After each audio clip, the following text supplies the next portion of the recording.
Welcome and thank you for standing by. All lines are in a listen-only mode for the duration of today's conference.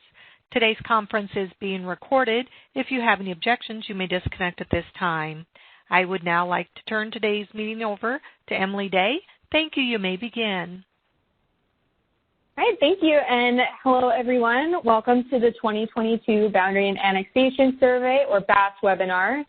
I want to start off by saying we really appreciate your patience hanging out for 10 minutes. We like to give as many people an opportunity to log in as possible.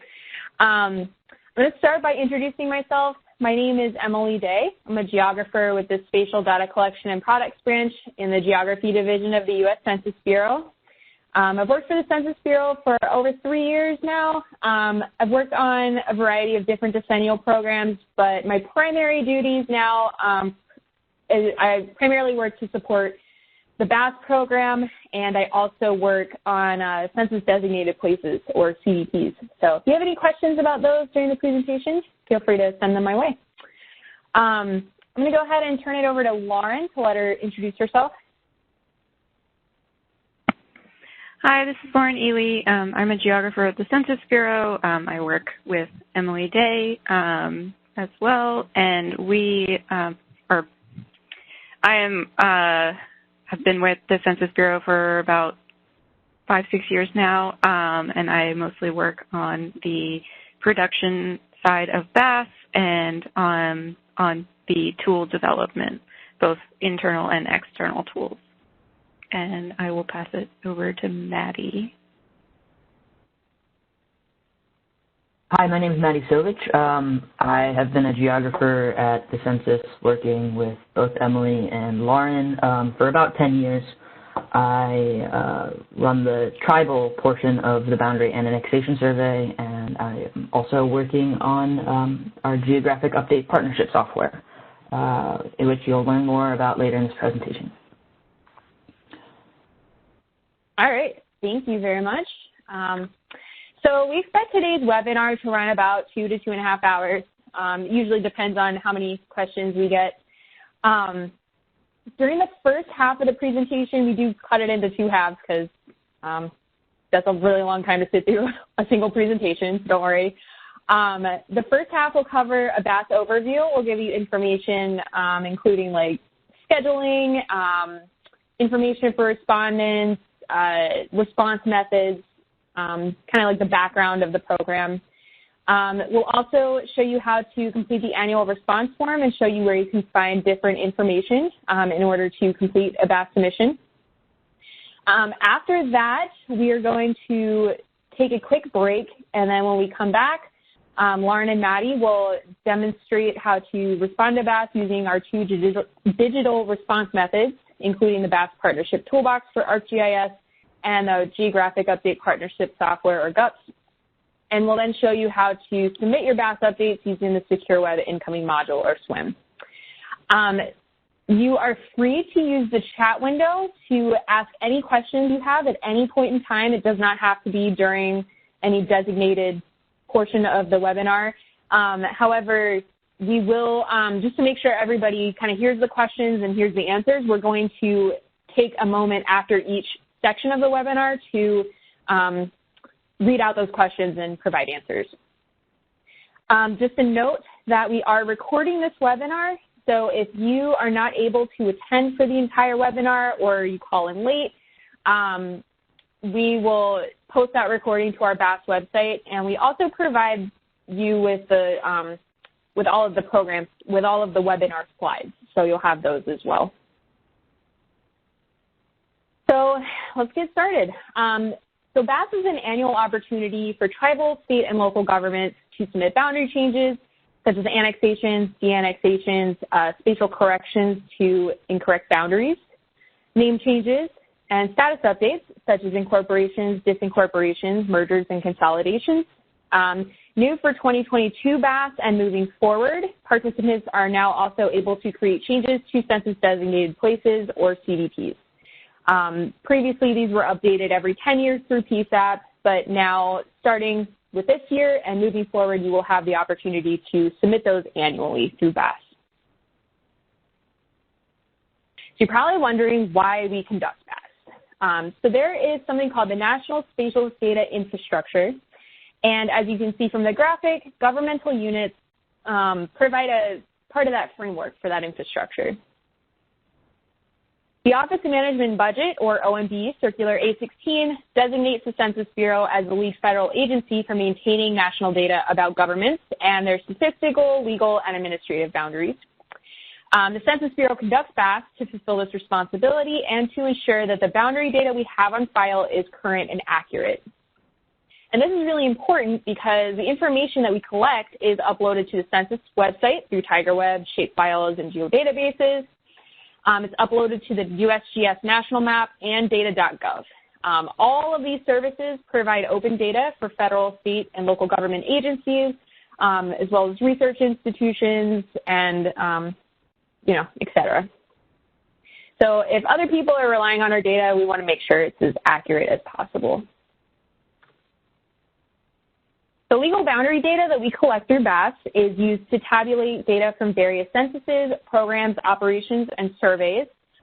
This includes the American Community Survey, the Population Estimates Program, and the big one, the Decennial Census, but is not inclusive to that list.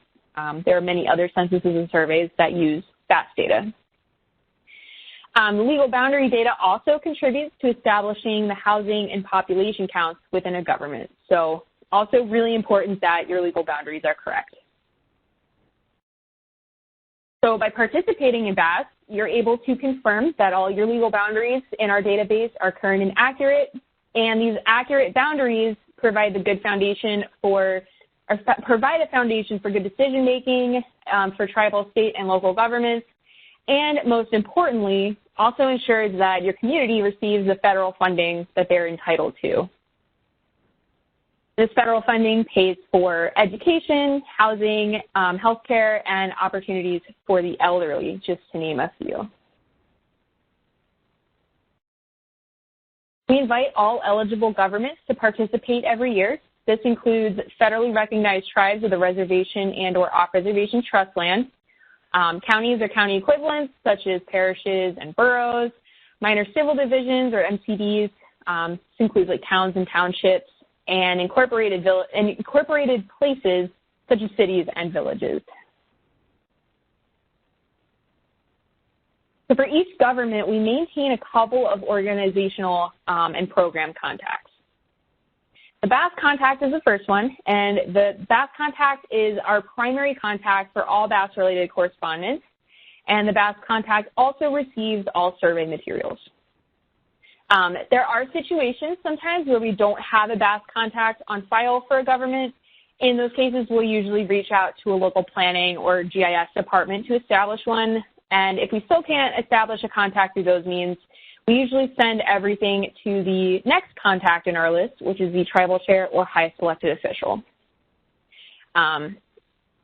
Usually we ask that governments provide the BAS contact and tribal chair or highest elected official contact information through the annual response or non-response follow-up phases of the program.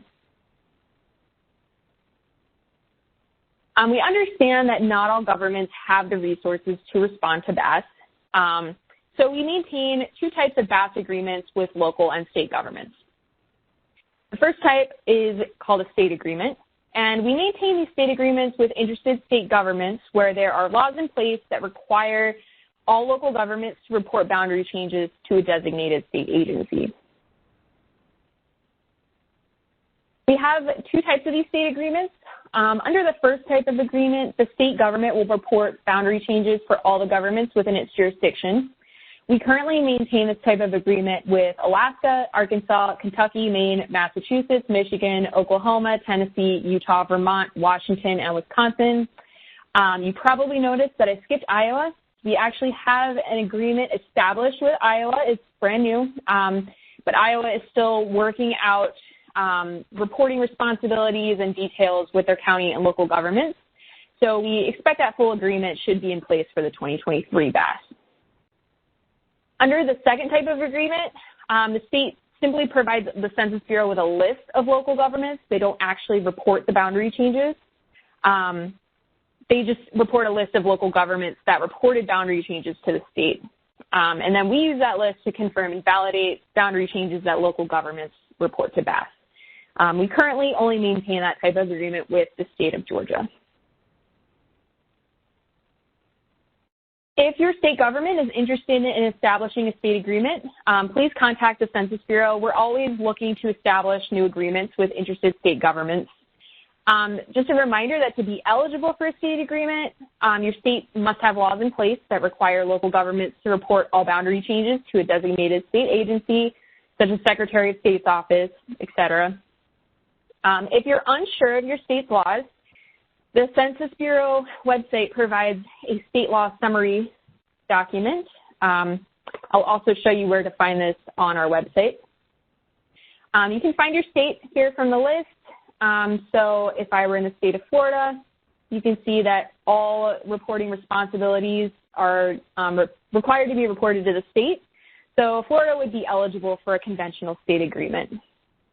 You see, like in a state like Arizona, it does not require all changes to be reported to a state agency. So this would not be, Arizona would not be eligible for a conventional state agreement.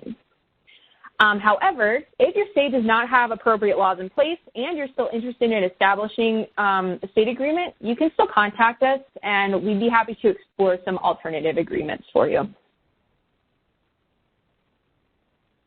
So under the second type of agreement, this is called a consolidated BAS or CBAS agreement. County governments are able to submit boundary changes on behalf of the governments within their jurisdiction. So if you have like a county with a bunch of smaller towns in it that may not have the resources to respond or the staff or the time, the county can come in and kind of take over that responsibility for them.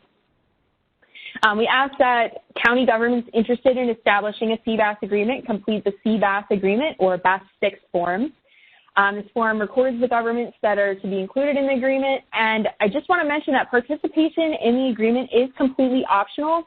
So if your county has a larger city within its boundaries that is fully capable and prefers to respond for themselves, your county can still set up a CBAS agreement. It just won't include that larger city government. So BAS agreements are really beneficial. They coordinate the sharing of information between the Census Bureau and state and local governments. It reduces the duplication of effort as well as time and cost burdens on local governments. If a local government only has to report to a state government instead of having to report to the state and to the Census Bureau, obviously that's the benefit to the local government. And most importantly, it helps us to ensure collection of complete and accurate geographies through BAS. County and state governments, we find, often have more resources to respond to BAS using a digital response method, which is typically more accurate, while many smaller governments rely on paper maps or don't have the resources to respond at all. Once your government establishes an agreement, whether a state or CBAS agreement, the local government will no longer receive a BAS package each year, and the highest elected official will receive the annual BAS notification, which will include the state or CBAS contact information, but this will not include survey materials. They will not be responsible for submitting to BAS. I want to talk about some key dates in our schedule for this year. Just a reminder that boundary updates must be in effect on or before January 1st, 2022 to be eligible for submission to the 2022 BAS. If you send in changes that were effective after January 1st, we can still process those changes, but the updates will not be included in any American Community Survey or Population Estimates Program data products for that year. We will, however, include the updates in the following year's BAS products. March 1st is the first BAS deadline. Boundary updates submitted by this date are reflected in the American Community Survey and Population Estimates Program data for this year and will be reflected in next year's BAS materials. We understand that not everybody could make the March 1st deadline. So we do offer a second deadline. May 31st, 2022 is the final BAS deadline.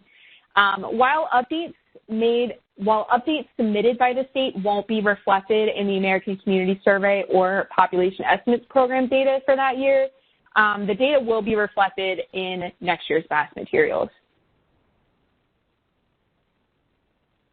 So the Census Bureau kicks off the annual BAS with the annual response email. All of you should have received this approximately 2 weeks ago. We send this to all eligible governments usually in early January, usually the first or second week. The purpose of this email is just to notify governments of the upcoming BAS cycle, and the new BAS email for this year actually provides a link directly to the annual response form. We do ask that all participants review their boundaries and submit the annual response form, even if your government does not have boundary changes to report. If you do not respond, we will continue to contact your government to confirm your boundary status. So responding with no changes reduces that additional outreach from us, and if there are no boundary changes to report, you can just check the appropriate box and return it to us, and no further action is required. The annual response form also gives you an opportunity to review and update your contact information, which is very helpful all around. So we still ask that you submit this form, even if you don't have, any reported boundary changes. This form allows participants to quickly access tools and resources to review your government's legal boundaries. You can indicate whether or not there are any legal boundary changes to report to BAS. And if you do have changes, you can indicate your preferred participation method for reporting changes. You also have the opportunity to review your government's high selected official or tribal chair contact information, as well as your government's designated BAS contact information, and update both if necessary. And you can also receive next steps and resources to report boundary updates should you have them. So the first step in completing this online form is to review your boundaries. There are a couple of options for reviewing boundaries. You can use TigerWeb, which is a web-based mapping application that allows you to visualize the Census Bureau's topologically integrated geographic encoding and referencing, or TIGER system. And it's a great way to view TIGER data without actually having to download anything. It's completely web-based. It's really easy to use. We're going to demo that method a little bit later on in the presentation. If you don't want to use TigerWeb, you also have the option to download partnership shape files that you can use within your own GIS software, or you can download BAS PDF reference maps. If you are using the Geographic Update Partnership Software, you can also use GUPs to review your boundaries. All of these tools are available on the BAS website. They're also all linked in the online annual response form. So here's an example we like to show that illustrates the importance of reviewing boundaries. So on the map, this blue line represents the boundary that the Census Bureau had on file for this government as of the 2015 BAS.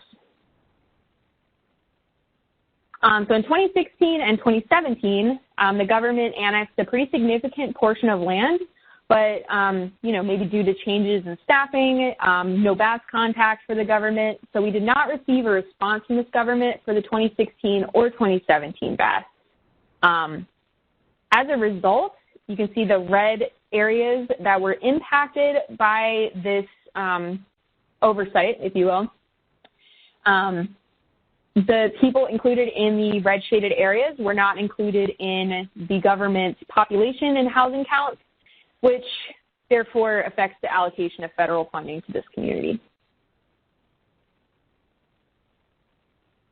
So the annual response is the next portion of the annual response form.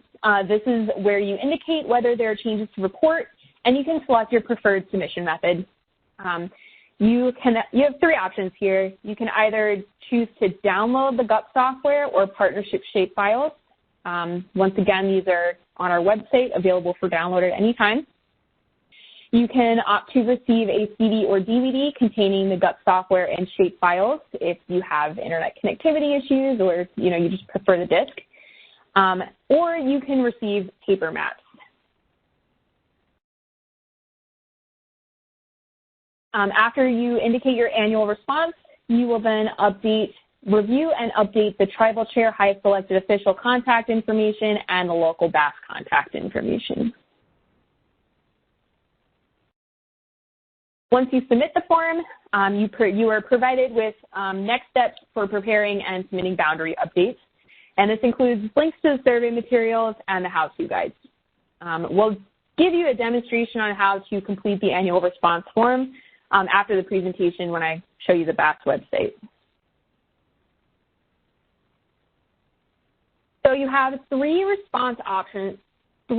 options for response methods for submitting boundary changes.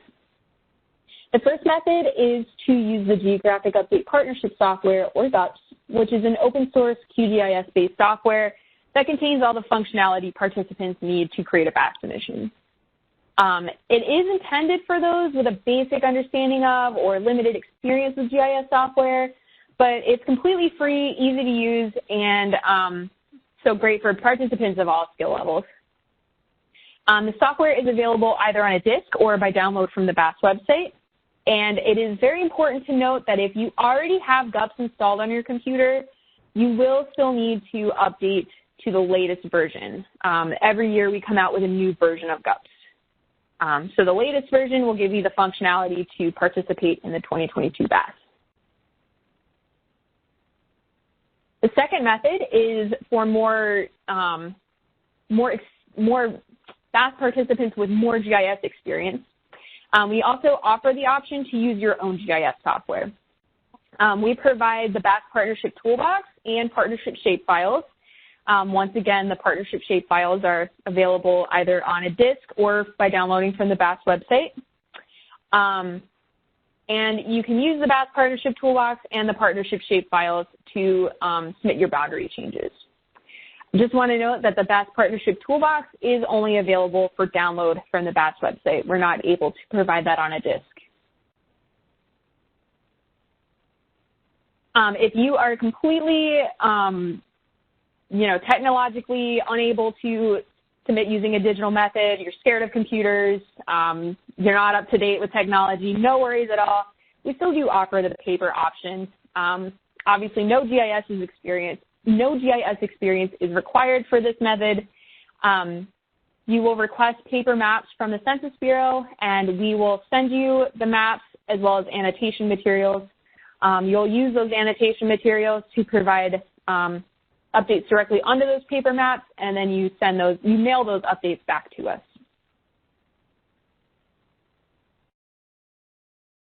There are two options for returning your updates. If you use a digital response method that includes the BAS Partnership Toolbox or ArcGIS or GUPS, you must use the Secure Web Incoming Module, or SWIM, to submit your updates. SWIM is the official web portal for uploading materials to the Census Bureau and is the only secure method for submitting those digital files to us. Due to security reasons, we cannot accept files that are sent through email or file transfer protocol or FTP sites. If you opted for a paper BAS response method, returning your updates is a little bit easier. You just use the postage paid return envelope and mail your maps back to us. So before we show you the BAS website, there is a BAS-related program I'm going to share with you real quick. It's called the BAS State Certification Program.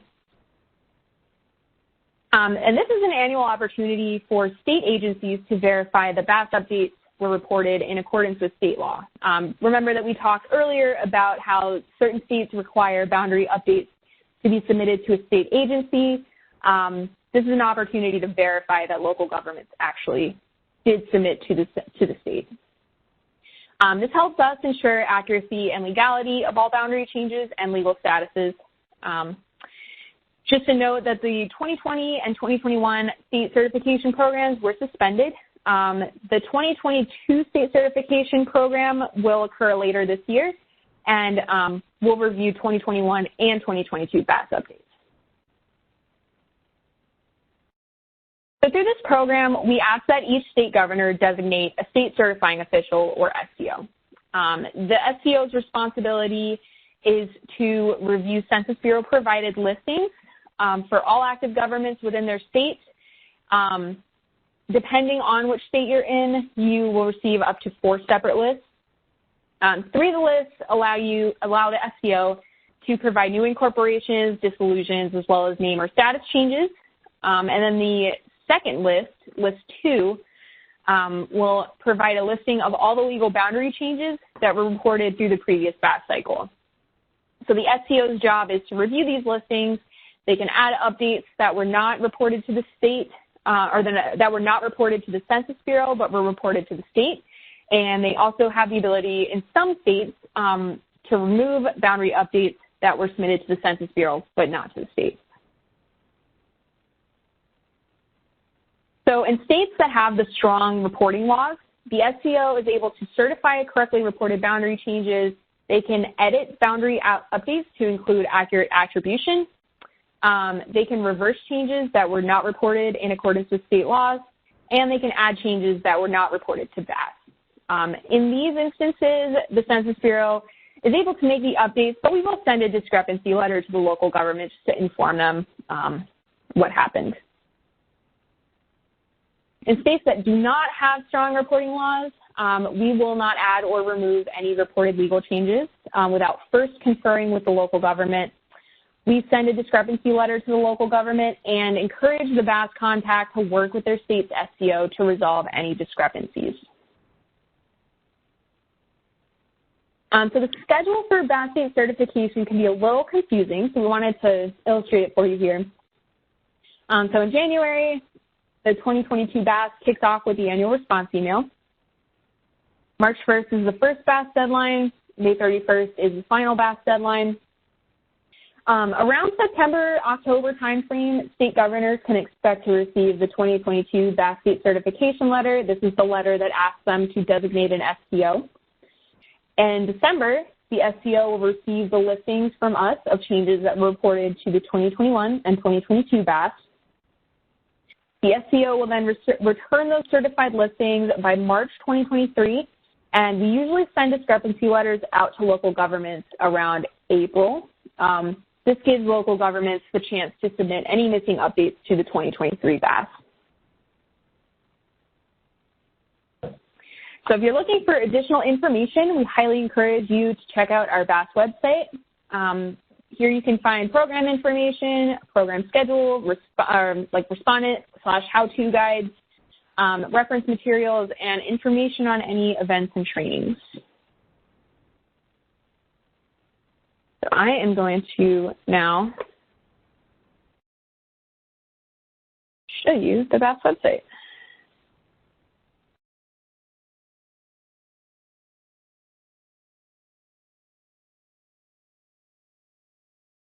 Don't know why that link's not working, but I'll just pull it up real quick.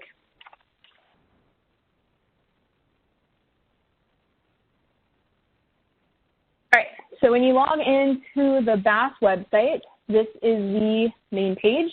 You can also find the BAS website just by opening a search engine and searching Census Bureau BAS. Honestly, that's usually how I search for it. So on the main page, you'll find information about the survey. You can find our BAS flyers and tribal BAS flyers if you wish to distribute those to local governments within your area. This provides basic information should you need it. On the main page, you'll see these 3 tabs here. The first one is our BAS participation and response viewer. You can use, this is a new viewer for this year, by the way, and you can use this viewer to find your BAS participation status or your BAS response status. I did see a question that came in to ask how governments can determine whether they participate in a CBAS agreement, and this viewer is a good start. So at the state level, or at this Zoom level, you can see that only state governments are highlighted. This is interactive, so as you zoom in further, you'll notice that county governments appear, and then as you zoom in even further, you'll find that individual incorporated places, MCDs, and tribal areas appear. Each entity is highlighted based on the level of government that is responsible for creating a BAS submission. So in state agreement states, you can see that all of the governments are in purple. That means that the state is responsible for creating their BAS submission. You can see the counties that have CBAS agreements by looking at this blue symbolization. And then you can actually drill down even further if you see that your county has a CBAS agreement. If you zoom into the ink place level, you can see which entities participate in that CBAS agreement. So the ones highlighted in blue are the ones where the county is responsible for responding. The yellow ones respond for themselves. You can use the search function on this to easily find your government. So zoom right to it, and you can easily find the reporting responsibility for BAS. We also have a BAS response viewer, which kind of works the same way as the participation viewer. This one shows response status. So this map will show whether we've received an annual response form, whether we're awaiting changes, whether there's no changes to report, and places where we have not received a BAS response. Same deal, you can zoom in at different levels to see different levels of government. Main levels are state, county, and then ink place. And yeah, you can look at the symbolization to determine your government's response status. Just to note that this response viewer is updated every Tuesday and Thursday morning. So if you submit a BAS submission on Tuesday afternoon, you will not see that until Thursday morning. So we come back to this. The Respond to BAS tab I'm going to come back to. That provides a link directly to the online annual response form, and I want to be able to walk you through that entire form. If you are interested in finding technical demonstration videos, you can look here in our BAS videos section. We have an Introduction to BAS series, a BAS Partnership Toolbox series, Geographic Update Partnership Software series, and we also have an Introduction to Tribal BAS for our Tribal BAS participants. There is also a GUPs for Tribal BAS video in the GUPs series. If you're interested in finding your response methods, that will be under response info. You can find a link here to find your appropriate how-to guide. And then you can find any sort of reference materials here. This includes your BAS maps, partnership shapefiles, TigerWeb. If you're interested in more specific BAS agreement information, you can come down to the bottom of the page. It will provide information on the different types of agreements, your state law summary, link to your BAS participation and response viewer, and instructions for establishing an agreement. Oops. Okay, I also have it open here. Okay, so when you're ready to respond to BAS, you can come here to respond to BAS. I'm going to switch over to my development environment so I don't actually submit something on behalf of a government. This is the page you'll be directed to. This is the annual response form landing page. Click Start the Survey. You can enter in your BAS ID, which is the 11-digit code that's found in the subject line of your BAS announcement email. You can also find it in the BAS code list if you don't have the email handy. Or the easiest option, you can actually just type your government information in, and that information will automatically populate. Make sure that you have entered your government's information in correctly, because this form is interactive and the next page will change based on your previous responses to just kind of like a choose your own adventure story, if you will. If you have like a state agreement, if you live in a state with a state agreement, you'll receive, you know, state agreement specific information, et cetera. So your first step is to review your boundary data. I'm going to show you how to use TigerWeb. So you can click directly on TigerWeb. It'll link you right there. When you get to TigerWeb, you can first select your type of government, you can select any layer that shows legal geographies. That would include your places and county subdivisions, American Indian, Alaska Native, and Native Hawaiian areas, as well as your states and counties. Now, I usually have a problem using the search bar, so we advise that you don't use this. It's much easier to use the query tool, especially with the online annual response form. We're going to select the layer that we're looking at, and for an example, I'm using Corvallis, Oregon, so we're going to go to places and county subdivisions, select your type of government within that layer. We're looking for an incorporated place, and you can either type in the name of the feature, or if you look to make your job a little easier, we provide you the GeoID for your government, and you can just pop that right in there and click Submit. So it'll take you directly to your government, and then you can just like use the mouse tool or these tools on the sidebar to pan through the map and review your boundary, looking for areas that might not match up with your local boundary. You do have a couple of different options for base map. You can switch to terrain or satellite, which is what we recommend using. And then you can just look through and find any discrepancies in your boundaries. There's a Tiger Web quick guide for BAS, by the way. I know that was probably a pretty quick demonstration, so you need help using Tiger Web, you can always access this quick guide here. If you choose not to use Tiger Web, you can click the BAS Partnership shapefiles, which will direct you to the FTP site that you can use to find your shapefiles. Or you can use the PDF BAS maps.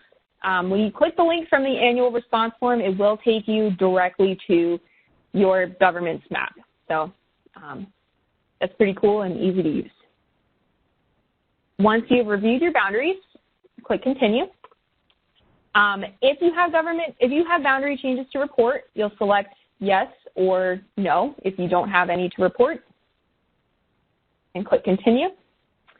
If you selected yes, you will be directed to select your plan submission method. Remember, these include download, CD/DVD with the GUPs and shapefiles, or paper maps. So I'm going to select download, click Continue.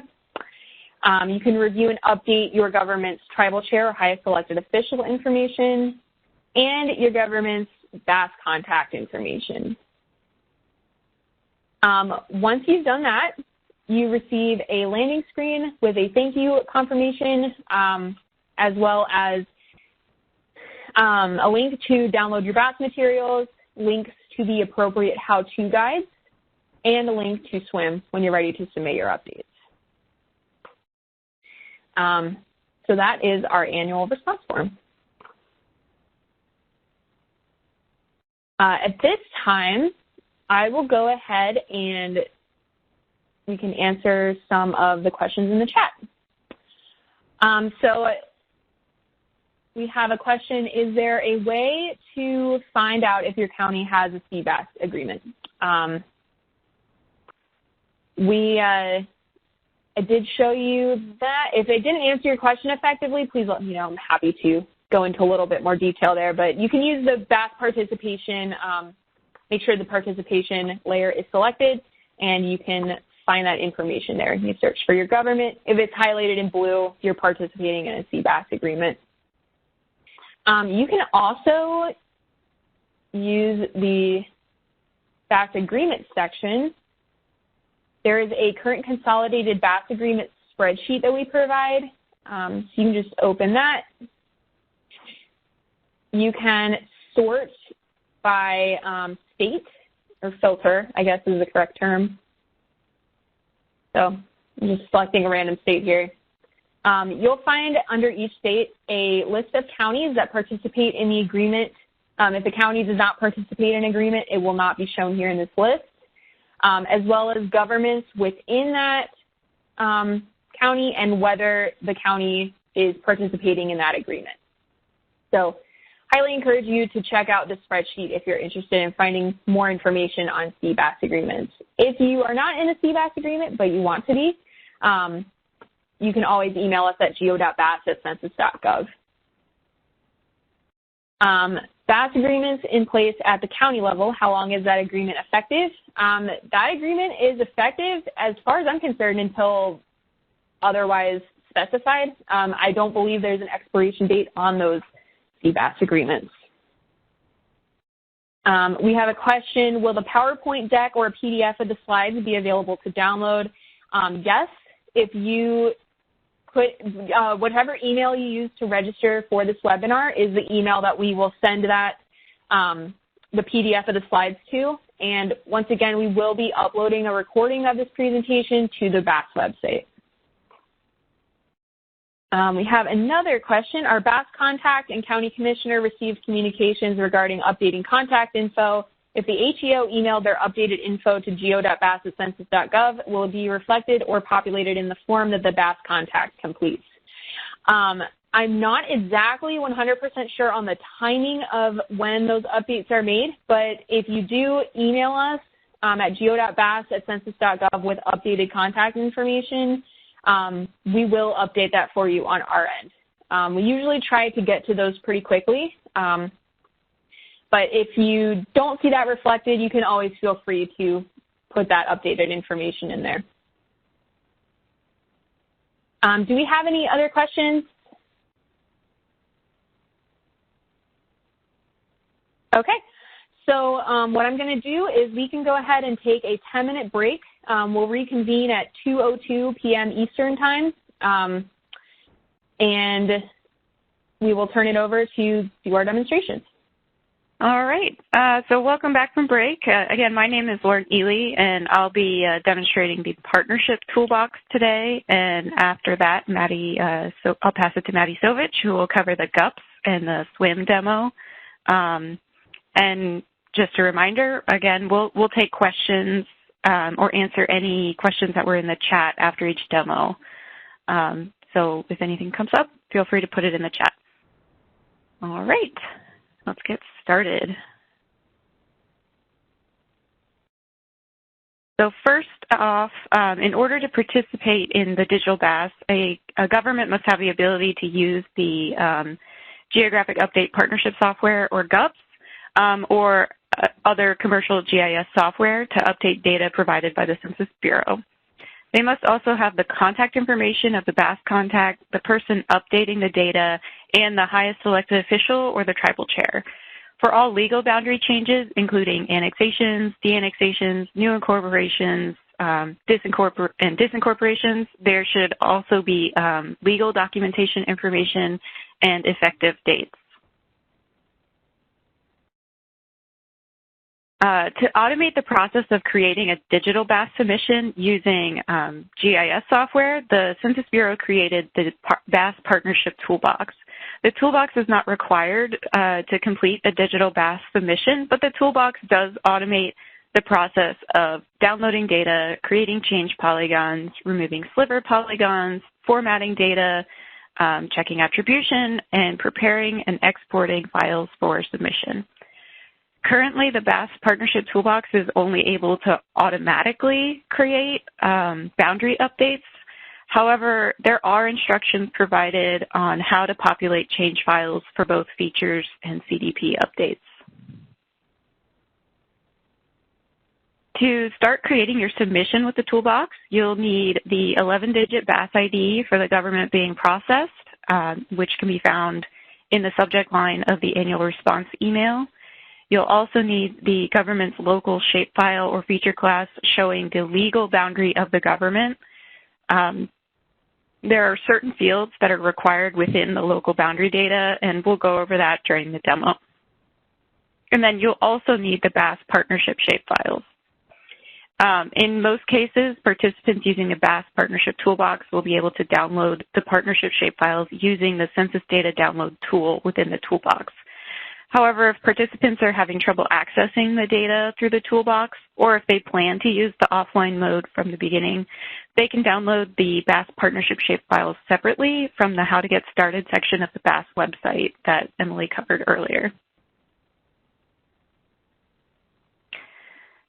To use the Toolbox, you will need to have ArcGIS 10 or higher already installed on your computer. The current Toolbox does not work in ArcGIS Pro.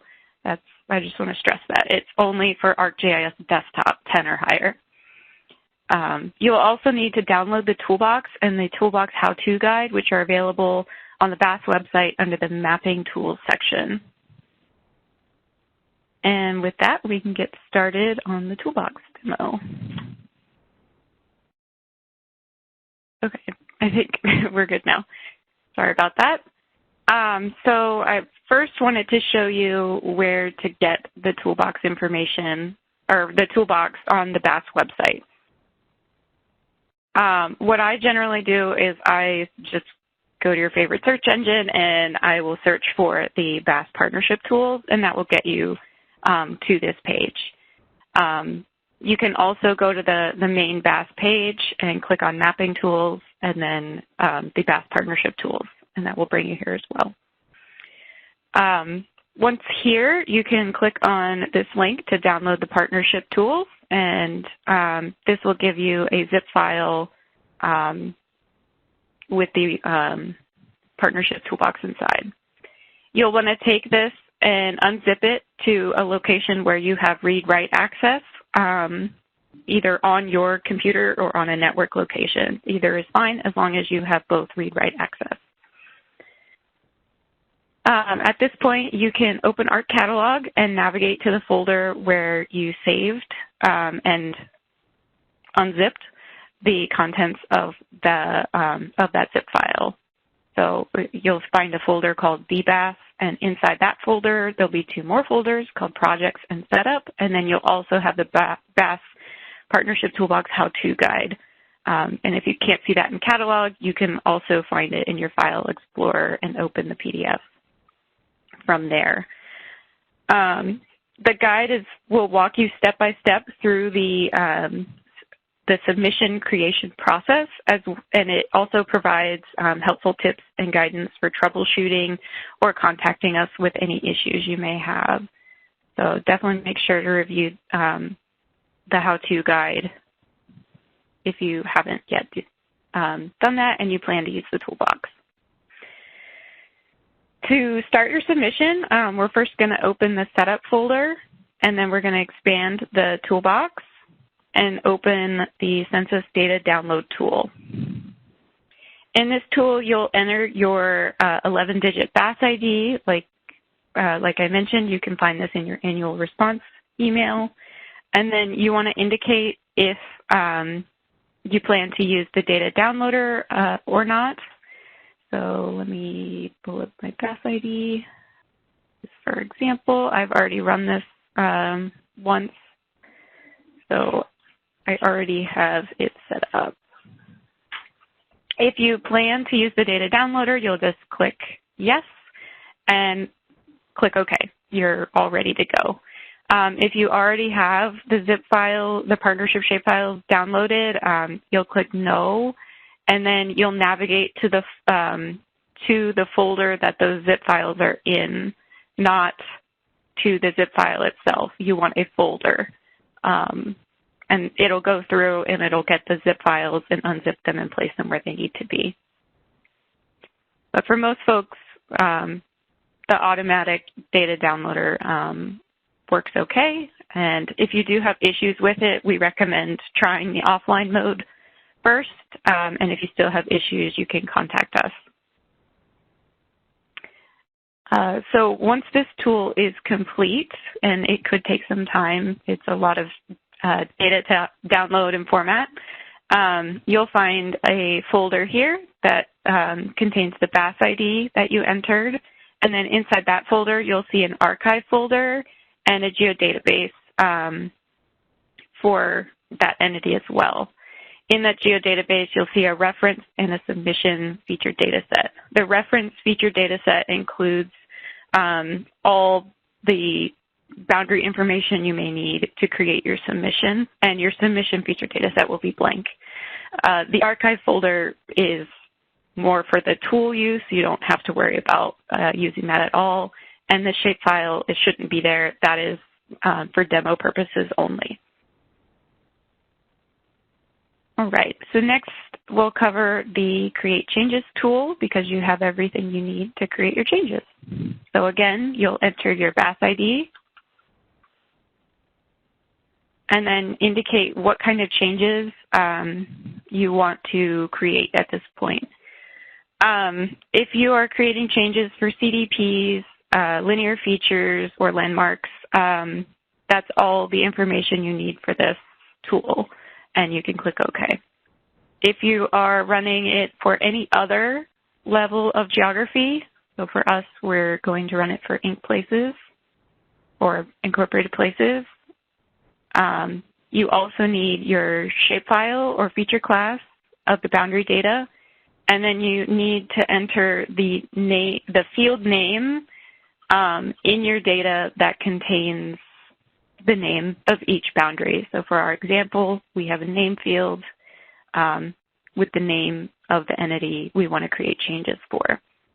If you're not sure what should be in this field, you can always refer to the layer of your geography in this reference feature class or feature data set and check what's in our name field, which is, sorry, I will find it real quick so I can show you.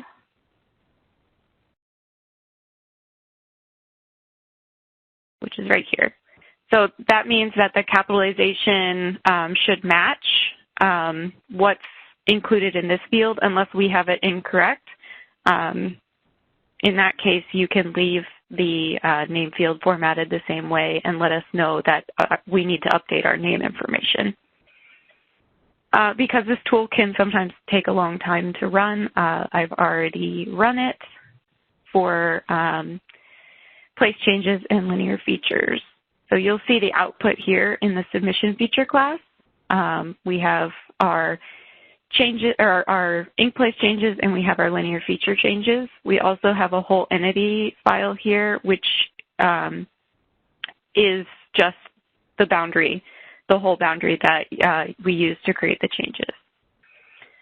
So if we look at the changes for the incorporated place, you'll see there are a lot of small sliver kind of looking changes that are really narrow, and they may not get incorporated if you submit them to us as is, because of our spatial requirements. They just might not get through the BAS process.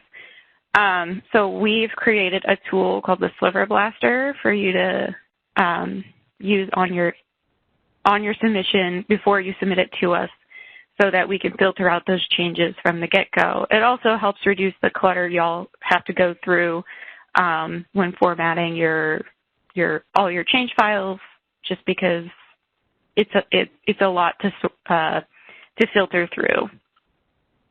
So to use this tool, you want to enter the folder of your project. And then you don't have to change these values, but you can if you want to. We generally will accept changes along the boundary that are wider than 15 feet across at the widest point, unless they're along a road. If they're near a road, we up that to 30 feet just because to account for like right-of-ways and parcel data differences. If you want to change these values, you absolutely can. And then you click OK.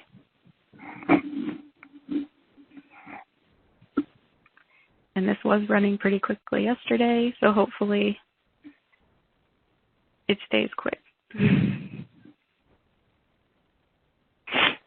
So before we had about 150 changes in that place change file. This will take it down to about 40.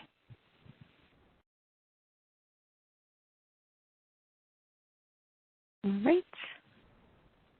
And just to show you real quick, you zoom out, you can see that there's a lot of those slivers that were there that are not there anymore. And we only have 47 changes in the change file now. The next tool that you'll run is the Format Working MXD tool. You don't have to work with our MXD, but it's generally just helpful because it'll format all of the reference information you might need to create and edit your changes. So we suggest folks use it when creating their submission. So again, you just need the folder, the path to the folder that you're working in, and you click OK. And it's another one that's pretty quick when the network is not being super slow. There we go. And then you'll refresh this folder that you were working in, and now you have an MXD to work in, or to work from. So we'll open that up. And I apologize again for things moving so slowly. It was not this slow yesterday, so they're clearly making updates to our ArcGIS servers.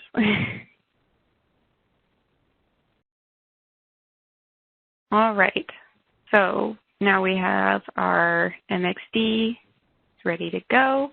We have our changes layer in here.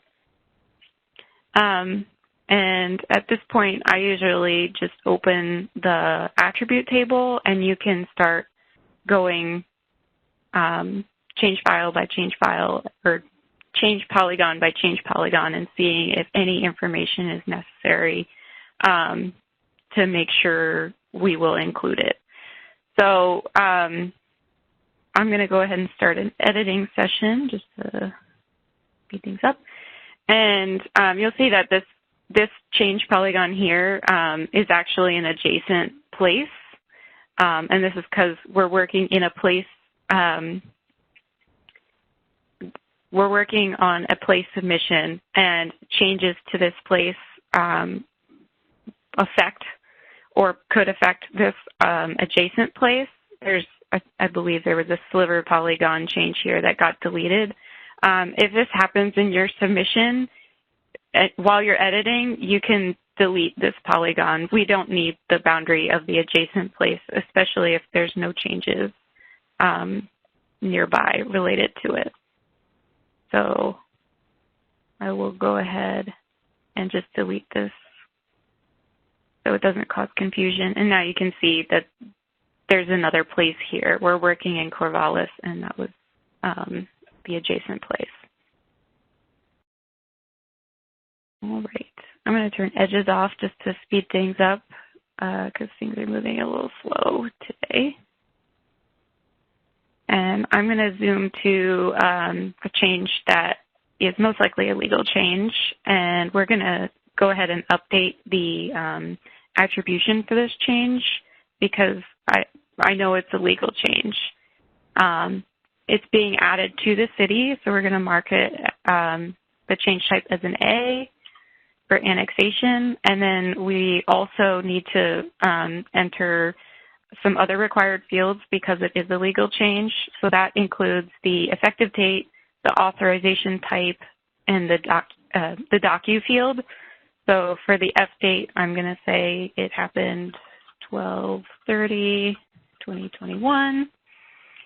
And the auth type is an ordinance, and the ordinance number, and this is the actual ordinance number or resolution number, not the name of a PDF or an internal tracking number. We want the actual ordinance or resolution or other legal number that allowed the change to take place. So we'll say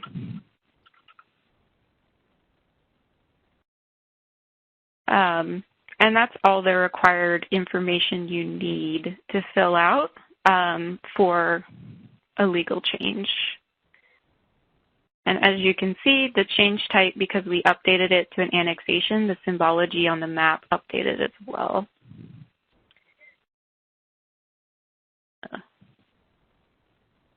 Make sure I don't select anything crazy. All right. And at this point, if this is the only legal change I need to make, then I can be done.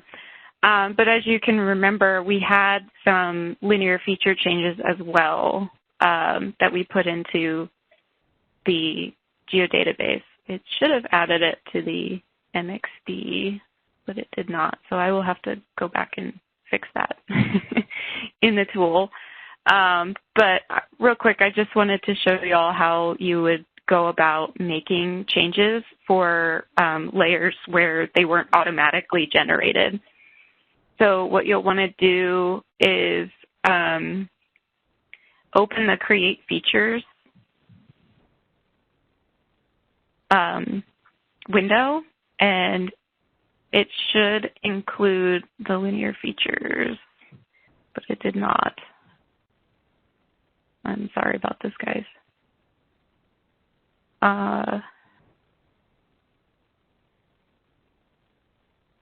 So one of the ways, and now I'm getting really bad lag.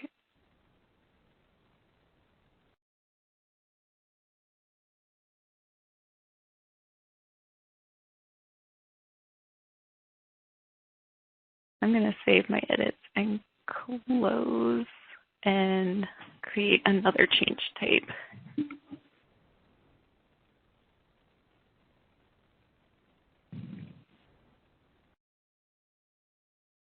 And it's worth mentioning that you can do this for as many change types as you need to.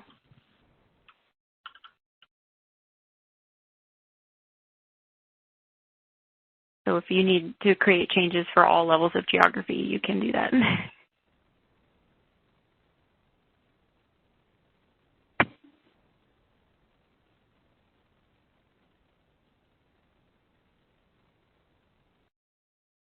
going to delete my MXD and remake it.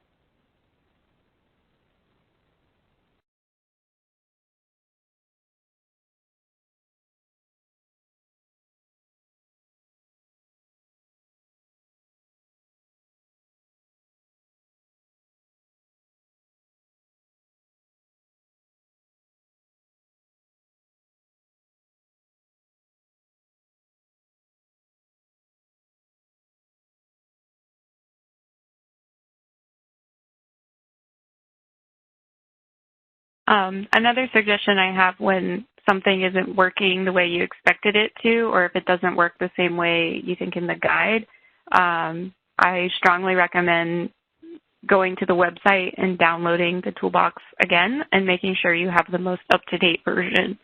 Because sometimes when you're working with an older version, stuff doesn't match up quite exactly from year to year. We made a lot of updates between last year and this year, and even recently we've made more updates since even the beginning of the year.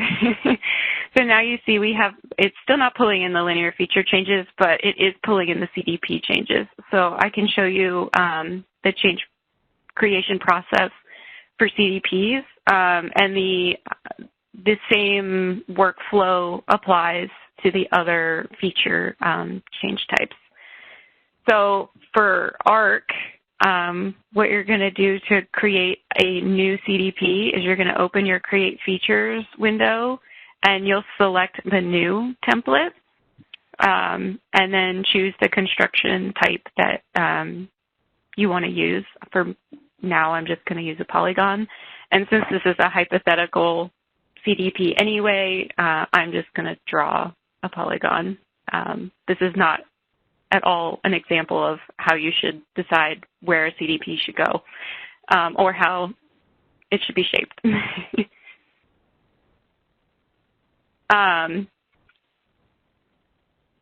will go ahead and finish my sketch, and you'll see that if I go into the attribute table for the CDPs, I now have a new CDP record here.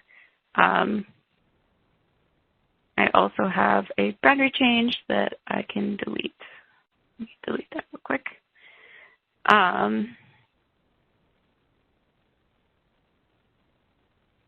For the CDPs and linear feature changes and landmarks, the schema is already correct for what we expect it to look like, but all of the information will be blank. So you will have to go in and fill in some of this information just for completeness.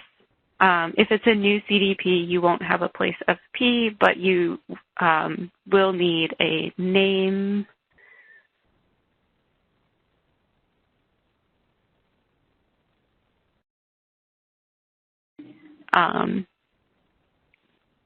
in the name field. If you wanted to create a boundary correction to an already existing CDP, it works pretty much the same way. You would choose a boundary correction, and then you would draw in the change. So we now have a line here for boundary correction, and you can fill in the information for that boundary correction here. If you have a name change or a deletion, however, you could select the CDP that already exists in our data and copy and paste it between the layers. Let me go to one and I can show you. You can copy this CDP and paste it into the CDP layer, the changes CDP layer. Click OK. And that information, I had something else selected. My mistake. So let's say I wanted to delete this, or I wanted this CD to mark the CDP for deletion. I believe it's X is delete.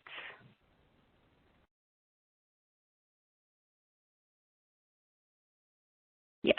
So you would enter an X, and it would update the symbology to say that this is a deletion. It's the same for a name change. You would put in the name change type, and then you would enter the new name in the name field. The guide has additional guidance for how to make these updates, what we're expecting in all the required fields. So please refer to those guides if you're making changes to CDPs or linear features. And again, you can copy and paste linear features from an already existing linear feature database you have. That way you don't have to go in and trace or manually update all the linear features for your area. The change types differ slightly, so make sure you're referring to the guides for those. All right, so at this point, I'm done making edits. I'm going to save my changes. And we recommend that you run the attribute check when you're done making updates to your layers. If you didn't make any updates, you don't have to run the attribute check. It's fine to submit without that. But if you want to run it, you would enter your change file and then indicate the geography type the changes are for. And then if you're in Georgia, you would click the Georgia box because there are different fields required for the state of Georgia than all the other states. I'm going to click cancel. And then once you've run that and you're happy with the submission, at that point you can click on the Export Submission Files tool. And again, fairly straightforward. You can enter your BAS ID.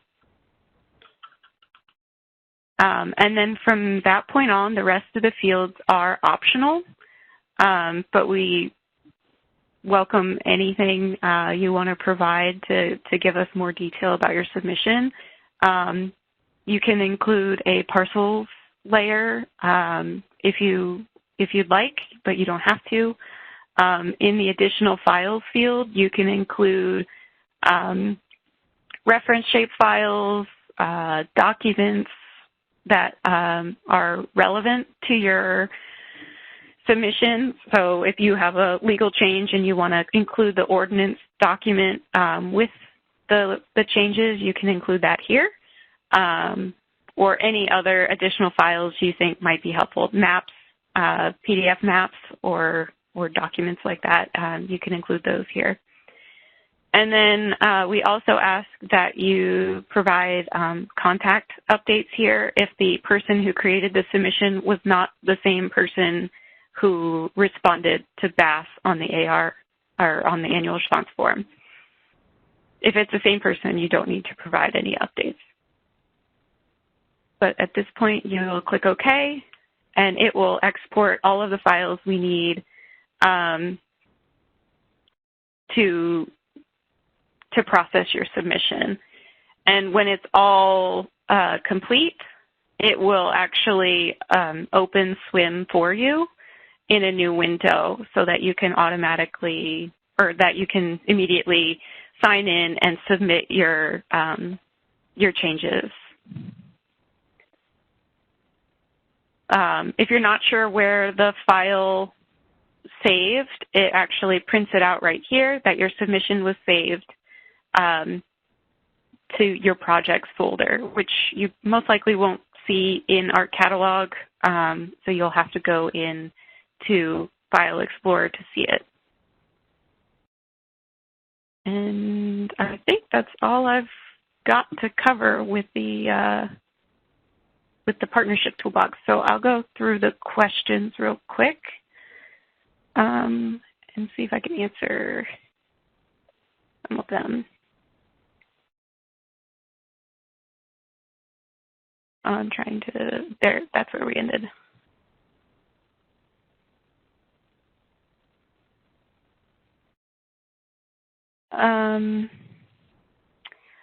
I see one question that's kind of tribal related. We have a settlement. Pretty sure we don't have CBAS for our local governments. I've tried to stay on top of this the past few years. I have some land that went into tribal trust and we'll be adding it. I have GUPs, so we may try the toolbox this year. Any suggestions? I don't believe the tribe does its own updates. For the tribal portion of that, I will defer to Maddie, who is our tribal expert.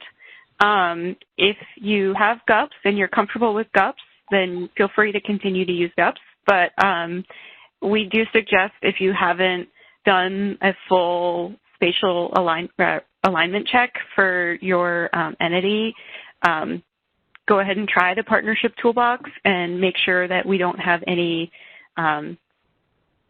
glaring differences between your boundary on file and your local data. I hope that answers your question. Yeah, I'll take the second part of that. Yeah. So you can submit in tribal trust land as long as it does have BIA documentation. The caveat is that we do work with tribal governments on a government-to-government basis, so we may not be able to accept that trust land addition without us contacting the tribe directly as well. So if you either email us with the tribe you're concerned about, we can do follow-up and try to get the tribe to update or agree to have you submit the trust land on behalf of the tribe. But we tend to only accept federally recognized trust land and reservation updates from the tribes themselves. But yeah, email us definitely if you have any questions or concerns about that. If you were going to use GUPs or the toolbox, just be aware that the tribe does have its own BAS ID. That would not be the same as the county ID, BAS ID, or any place IDs. That's true. And that tribal boundary should show up. If it has one, it should show up in your reference information. But yeah, if you want to submit updates for it, you'll want to work with the tribal BAS folks. Next question. If there's no BAS agreement and a boundary change is submitted by both the county and the Inc. place, which change would be accepted? We will work with both to figure out which one is correct and accurate.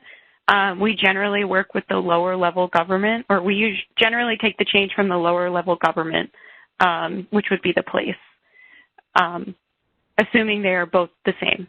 But we do our due diligence to make sure that the changes are correct and accurate with both places, or with both the place and the county.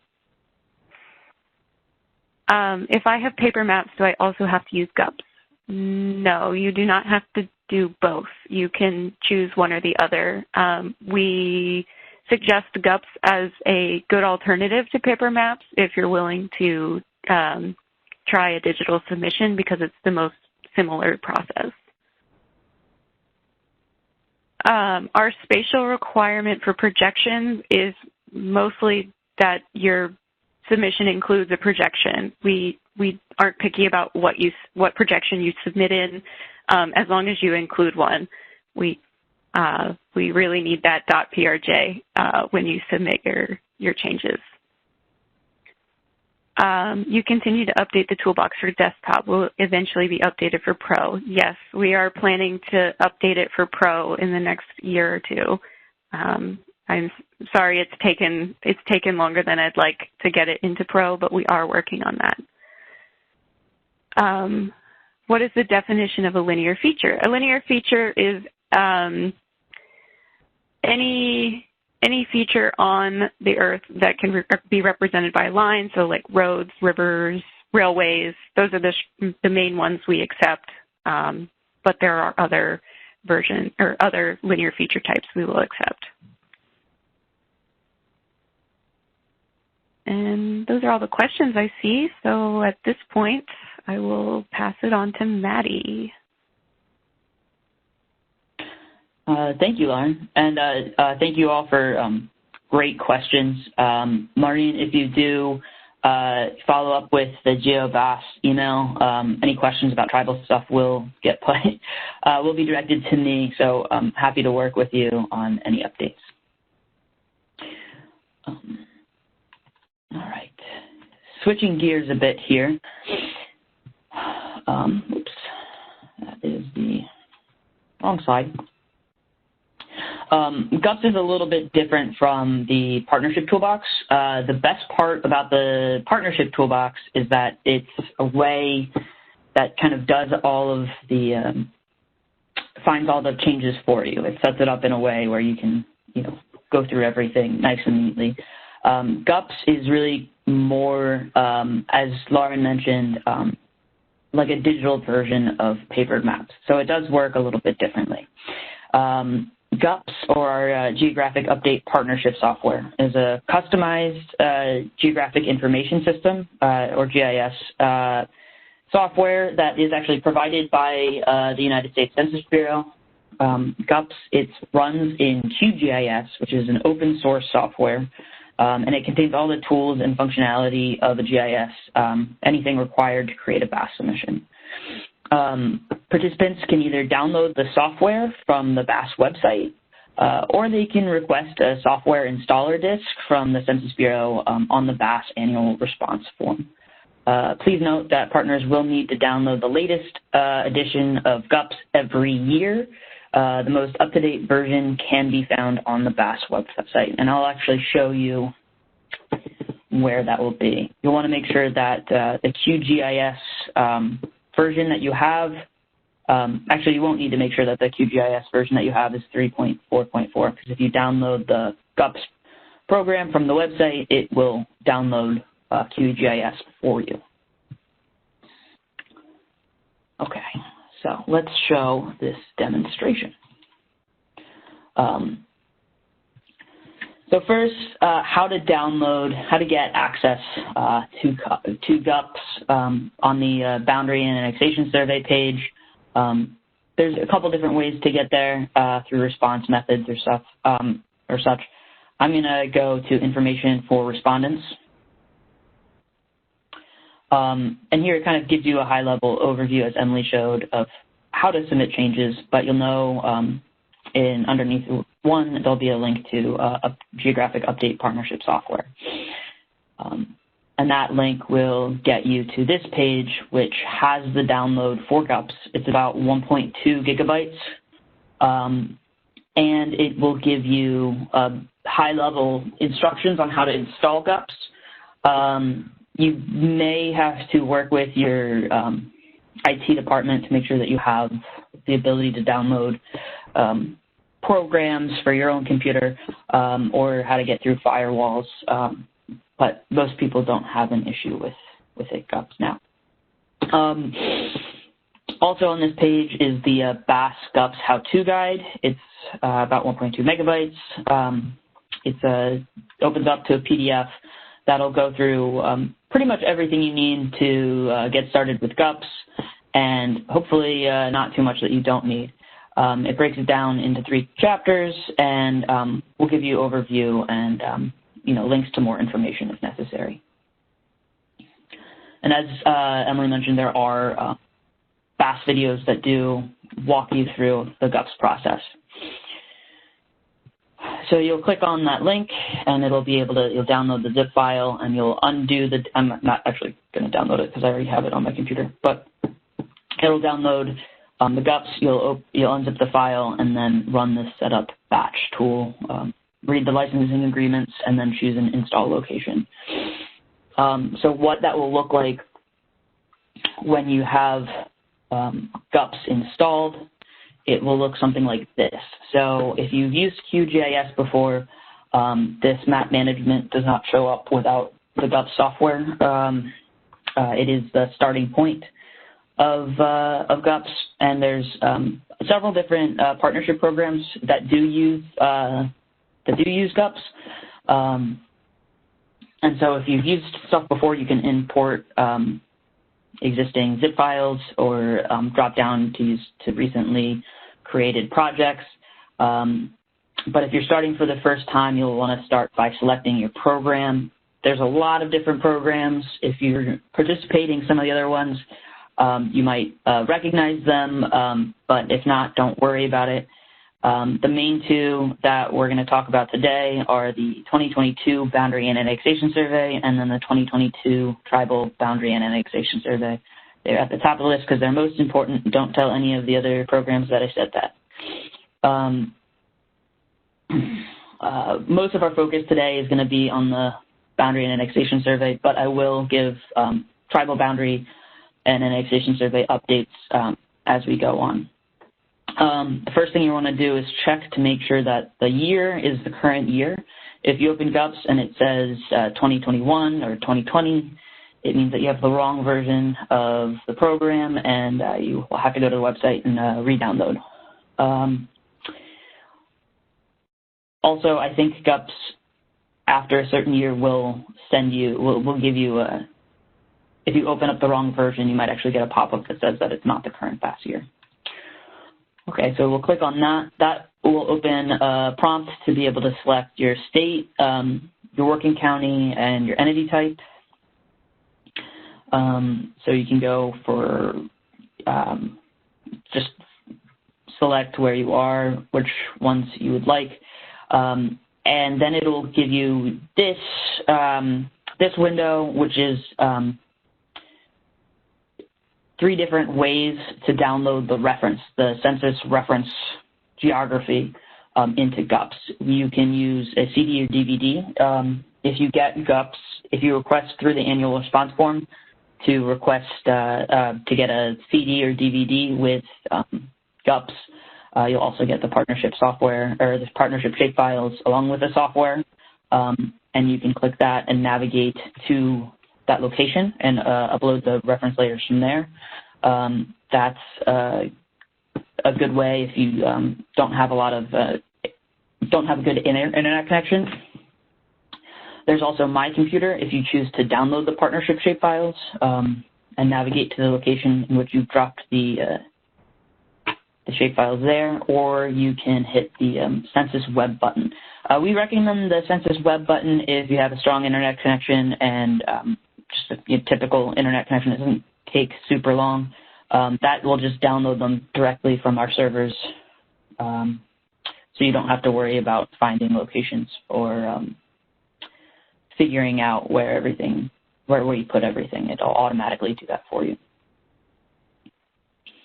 This might take a minute to download, depending on the size of your project. If you're downloading for a particularly large county, it might take longer than if you're downloading for a smaller one. So we're just going to let that sit for a minute. But what your map management will look like when it's all filled out, you'll be able to choose the working county. It'll download it, and you'll be able to select the place, county, or state that you, whatever level you're working with, and then select from a drop-down to actually find the place or county that you want to work with. In these highlighted fields, this whole box shows all of the counties within the state that you're working in. The highlighted ones are the counties that are adjacent to your working county. This is particularly useful if you're making changes to the county boundary or just want to see, or along the county boundary. You need those reference layers as well. If you want to edit something in a different county, you'll need to open a new project in GUPS.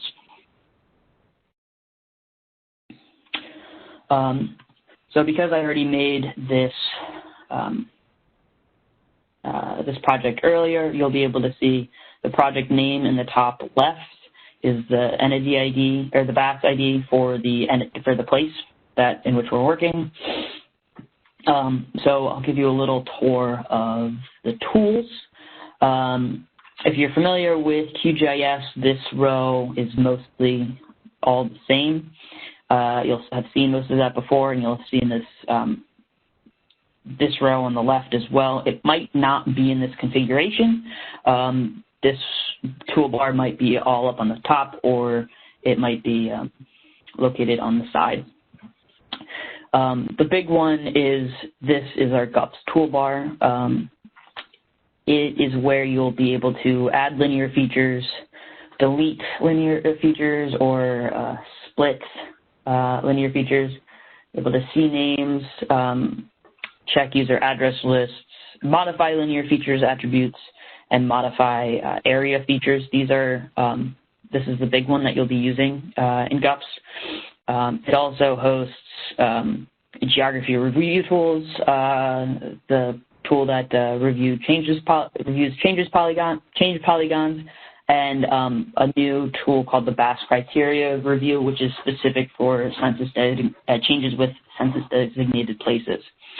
And as you finish up, you'll be using the export to zip or file that'll prep your submission for SWIM.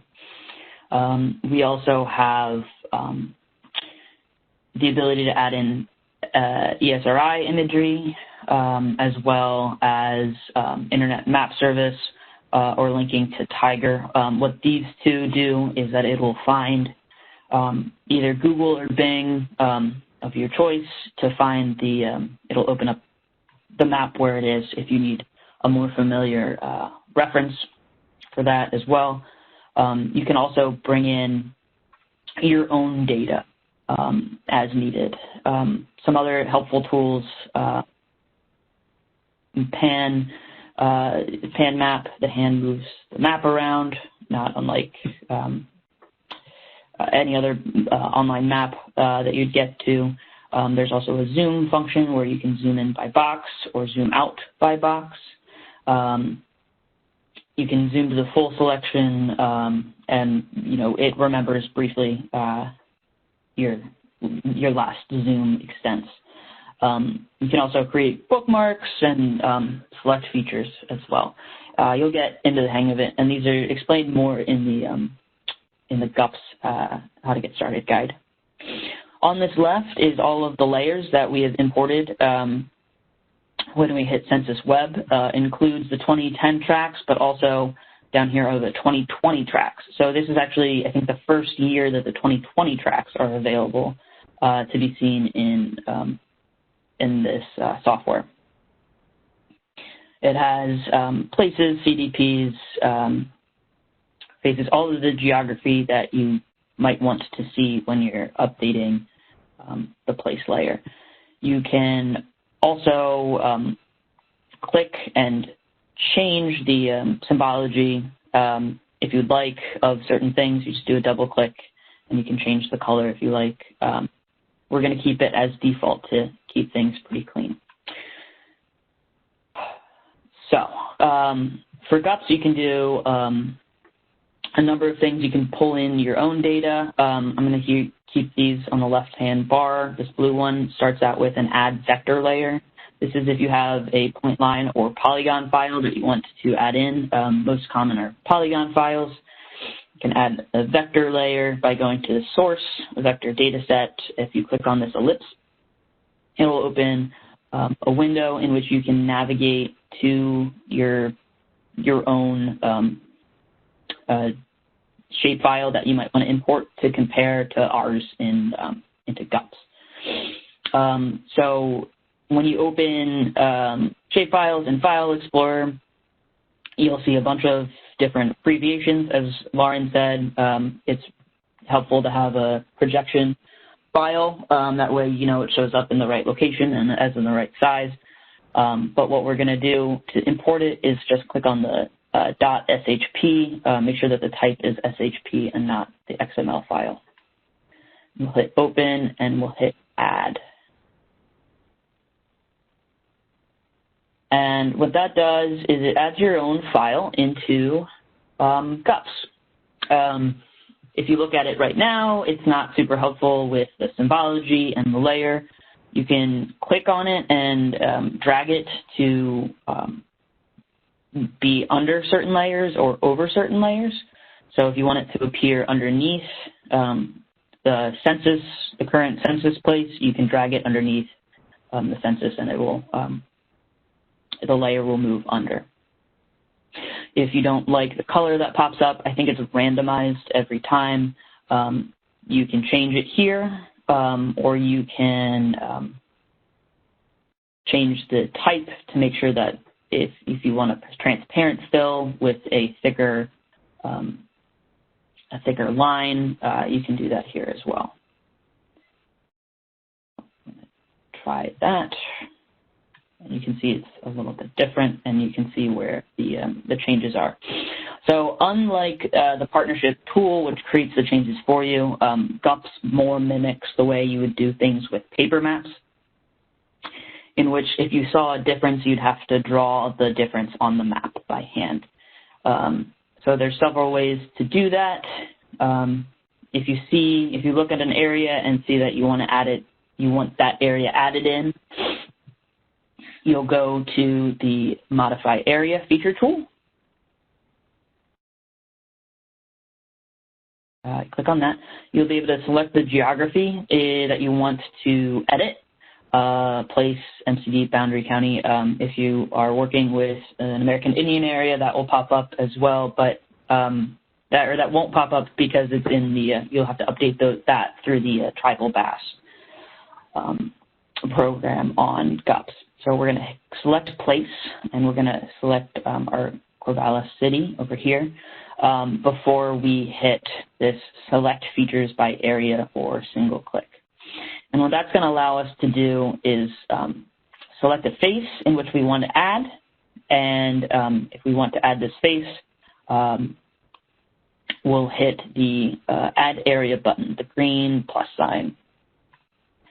And what that is going to do, you can select more than one face at a time, and or just do one face at a time. It'll give you the option of declaring the change or changes as a boundary corrections, a legal change, offset, or corridor. If it's a boundary correction, it will just it'll create a change file for the place, and it will make a green file for you. If you wanted to add it as a legal addition, an area as a legal change, it'll ask you a few more questions.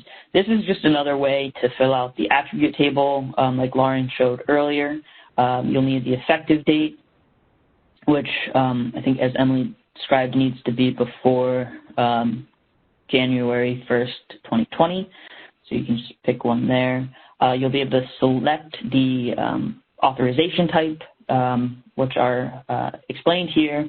But if you need more information, I think it's in either the technical guide or the GUPS guide. It's called an ordinance. And the document number is, as Lauren said, the number of the actual, ordinance that is giving that annexation, putting that into law. If you want to add a file, you can here with this little File Explorer button. You can navigate to a document if you would like to add it in, but ultimately it's not necessary. The exception is for tribal BAS, tribal federally recognized reservation and federally recognized trust lands do require the actual document. So that's a good way for tribal participants to upload documentation that'll be associated with that specific change. So if you create a change file, it will, or a legal change, it'll create the change file or the change, but in this in a different color. So you'll be able to see which changes you make are boundary corrections and which changes you make are boundary corrections. So you're probably thinking right now, Maddie, what are you doing? That doesn't match. You're not splitting the space. It's going over what I need to make that change. So I'll show you how to do that in a second. Right over here, if you're selecting a face and that you want to add in, but it extends beyond where you want it to be, as you can see, if I turn the local boundary off, there's actually no line there that will prevent it from selecting everything. It's like if you play in MS Paint and you do the paint bucket, but the two lines don't connect, it'll overflow. So you'll need to create a line that has that extends that bounds and splits the faces in the way that it defines the boundary that you want. This is most like drawing on a map. So you can clear the selection with this yellow box, red box up here, selection over here. And then you'll go over to this Add Linear Feature button. It's the line with the green plus sign.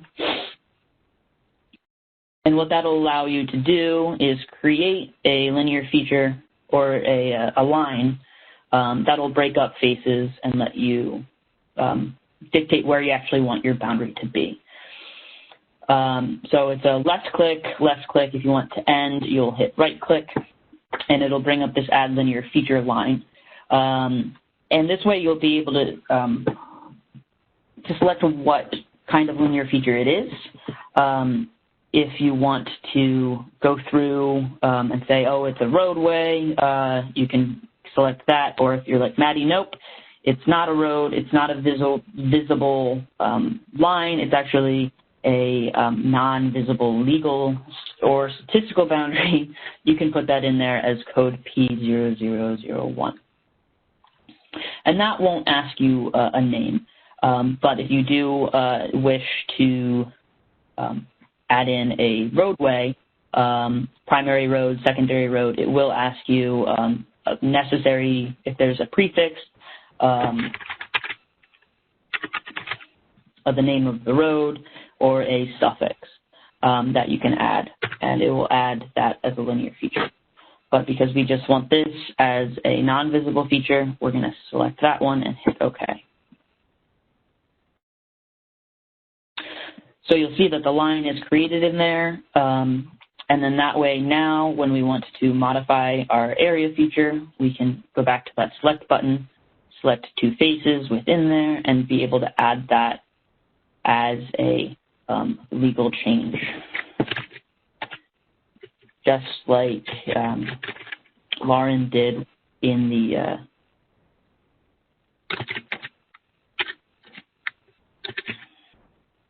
in ArcGIS.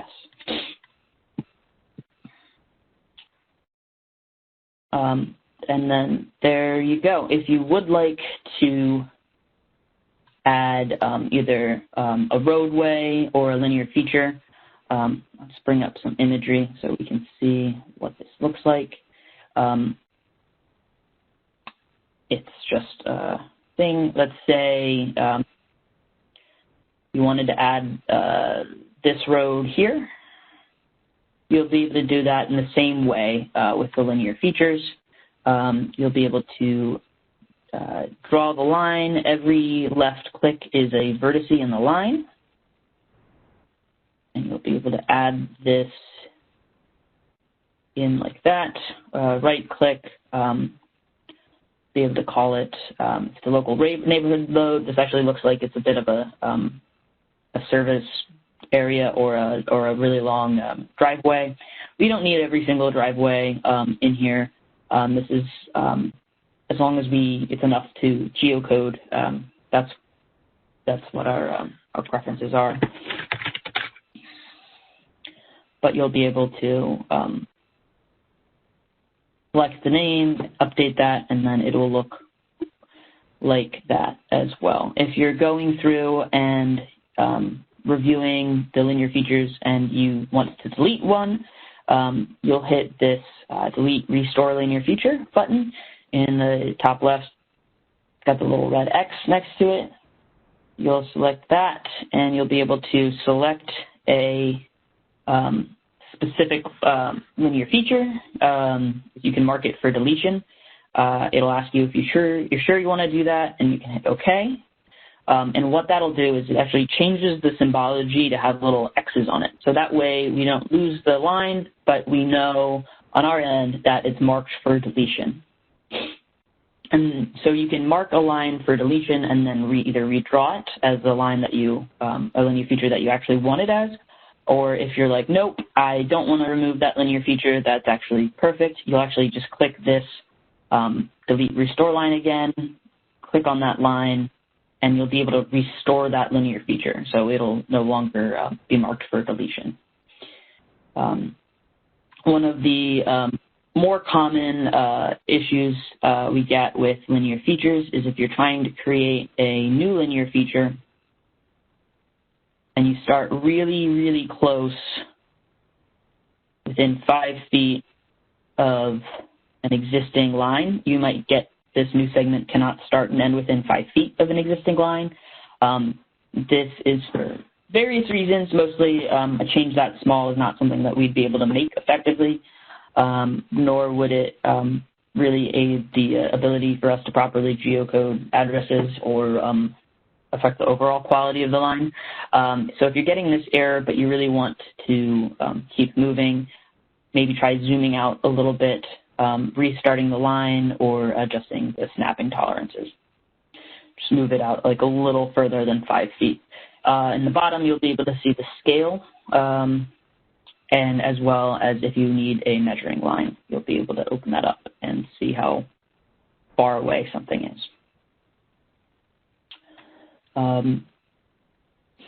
So what is new in GUPs as well as the ArcGIS demo that you had is the ability to update census-designated places in BAS. So what you can do, if you want to change the boundary of the census-designated place, the mechanics in GUPs are just the same as they are if you want to update an incorporated place or a county or other geography.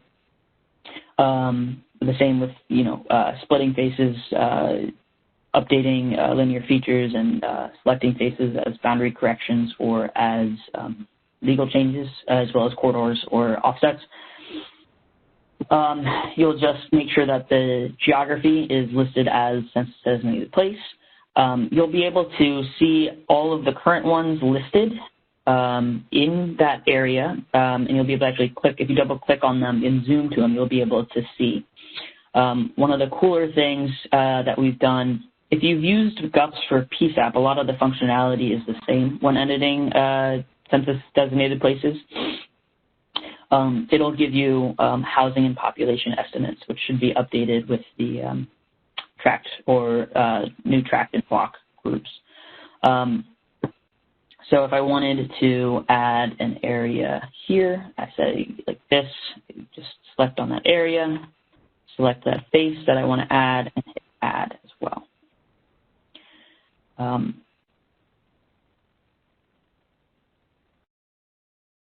then it'll create a CDP change file, but it'll also color in that face just like it would for other things. You can get a updated population estimate. So the reason why these are red is because it's below the minimum threshold, which isn't completely uncommon for rural CDPs.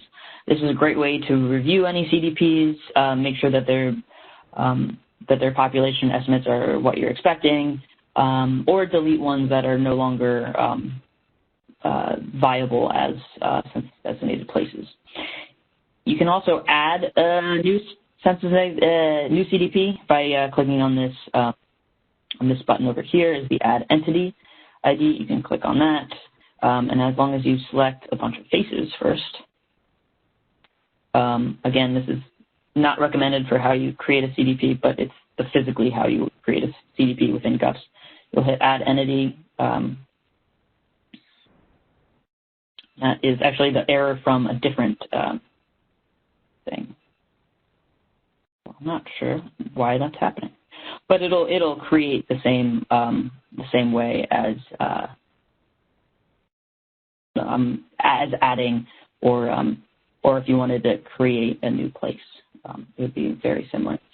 Also, if you try to update a CDP, say I wanted to add an area into a CDP that is in a place, you'll actually get a soft error that'll pop up that will let you know that the CDP that is crossing into a legal geography rather than a statistical geography.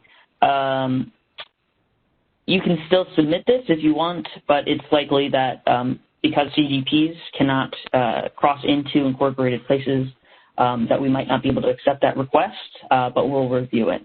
So you can select, no, I don't want that, and it'll go away, or you can select yes, and it'll create that change. And then here's the delete area feature if you would like to delete a CDP.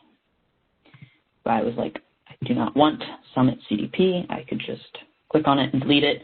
And again, it marks it for deletion. So what happens here is that it actually, the file is still there in our files. It just updates the attributes with an X, just like Lauren did in ArcGIS. It just does that a little bit. It goes about it a different way. That way, when we get it, we'll know that it's marked for deletion.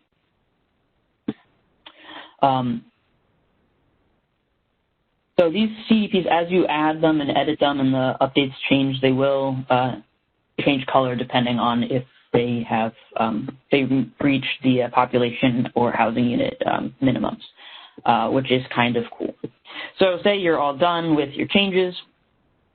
Your next step is to go through the review tools. There's the geography review tool, in which you can open up, and this will just let you select everything that you wanted to, all the changes that you made, and you can check attributes for them, make sure that everything was illegal, you have the right effective dates and everything. This is a good way to review that. The other thing that we'll do is, the most important one, is this review change polygons. So what this does, it shows up over here, review change polygons. You'll select the geography that you want to inspect. It'll have two checks, a small area check, which searches for polygons smaller than 500 square feet. This might be if you accidentally selected a very small polygon that you might not have seen, and make sure it double checks that it's in the correct, it's marked correctly in the change layer if necessary. And the other one, which I do really like, is the find holes. and this searches for very small holes that you might have missed. So as I was doing this legal change, this found this one hole, and I can hit fix, and then that'll add that as well. Say, no, I did not mean to miss that face, and so it'll add it to the change layer. Okay, so you can, when you're done, the Review Change Polygons tool, you can close it or rerun it, and then you'll be able to export to zip file. So first thing you want to do is save before exporting the zip file. Current layers, and it should pop open in a second.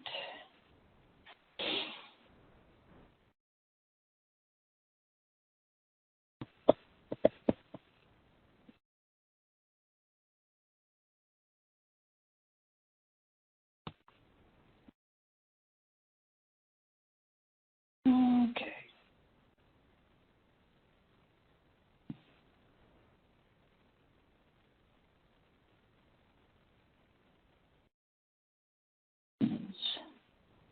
Bear with me for a moment while this is sitting on that.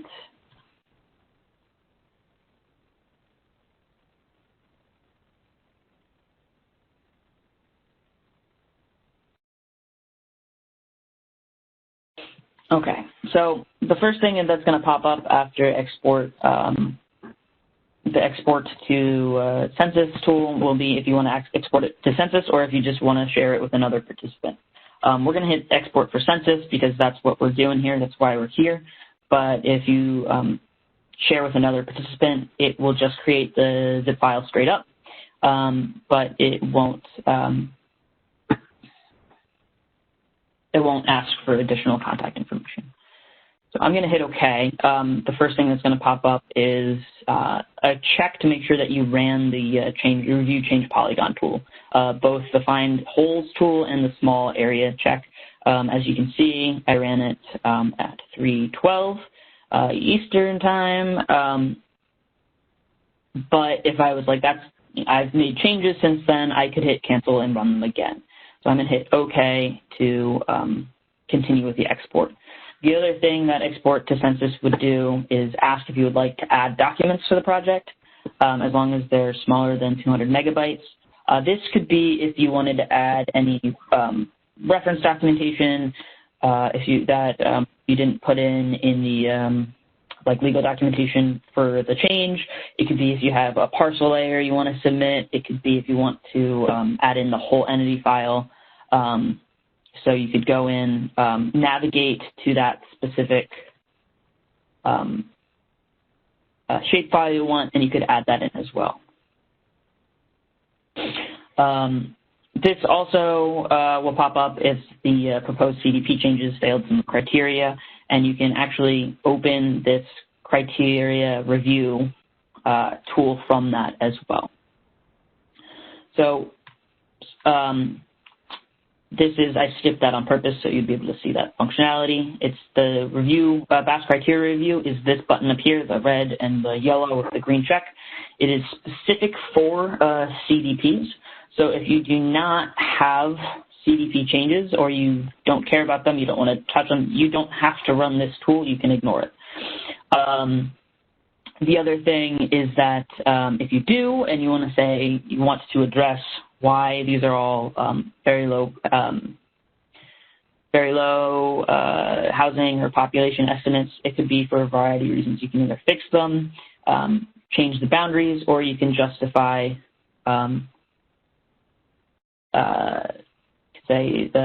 justify why they might have lower counts. You'd say that the housing and counts are incorrect. You could say that there's new housing built since then, or that it includes houses that are new. So you can save and justify exports. You can even type in your own justifications.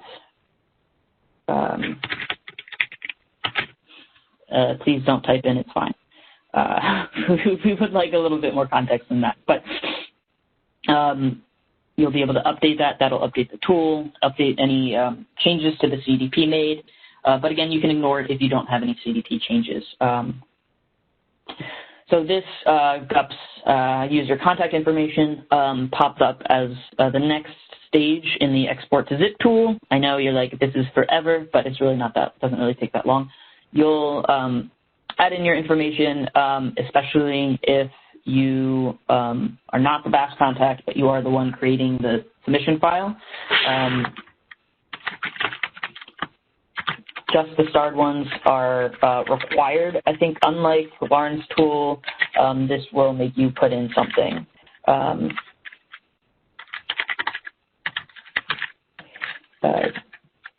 just going to type that in.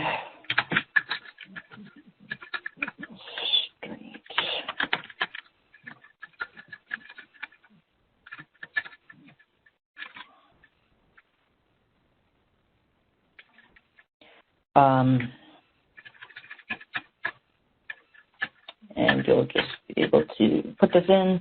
If you are the main contact, you'll hit the I'm the primary BAS contact. That just lets us know that you've probably already updated your contact information in the annual response form. If you're not, you can leave it unchecked. That means that you won't be the one that gets all the emails, but we will know who to contact directly if we have questions about this specific submission. And you'll hit OK. And so what it's doing now while it's